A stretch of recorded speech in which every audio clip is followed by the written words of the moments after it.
بسم الله الرحمن الرحيم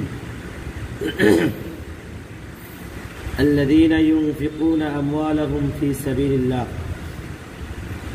ثم لا يتبعون ما أنفقوا منا ولا أذى لهم أجرهم عند ربهم ولا خوف عليهم ولا هم يحزنون।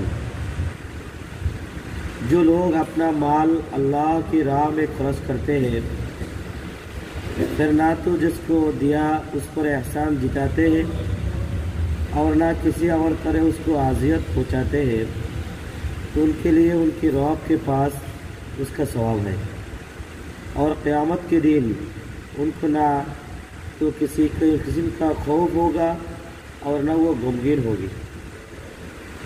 যাহারা নিজের সম্পদ আল্লাহর রাস্তায় খরচ করে অতঃপর যাকে দান করিয়াছে তাকে খোটা দেয় না এবং অন্য কোনো প্রকারে তাকে কষ্ট দেয় না, তবে তাহাদের জন্য তাহাদের রবের নিকট ইহার সওয়াব রহিয়াছে আর কিয়ামতের দিন তাহাদের কোনো ভয় কোনো প্রকারের ভয় হইবে না এবং তাহারা চিন্তাযুক্ত হইবে না।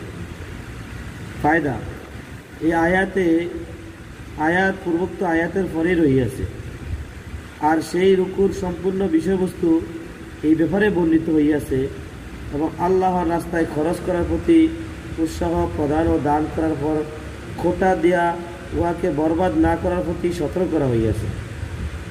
অন্য কোনো প্রকারে কষ্ট না দেওয়ার কথা হইল নিজের এই অনুগ্রহের কারণে যার প্রতি অনুগ্রহ করা হইয়াছে তার সহিত তুচ্ছ তাচ্ছিল্যস্বরূপ আচরণ করা, তাকে হ্যাঁ মনে করা। আমার দেওয়া সম্পদ দিয়ে বাহাদুরি করস, তোরা এদিকে চাইলে বস্তা কিনে দিলাম, আমার চাইলে বস্তা খাইয়া এখন শরীরে কি হয়ে পড়ছে, তেল জমে গেছে। হুজুর সাল্লাল্লাহু আলাইহি ওয়াসাল্লাম ইরশাদ করেন, কিছু লোক জান্নাতে প্রবেশ করিবে না, তাদের মধ্যে এক ব্যক্তি যে নিজের দানকৃত জিনিসের উপর খোটা দেয়, কি দেয়? দ্বিতীয় ওই ব্যক্তি যে পিতামাতার নাফরমানি করে, তৃতীয় ওই ব্যক্তি যে শরাব পান করে থাকে, মদ পান করে থাকে ইত্যাদি।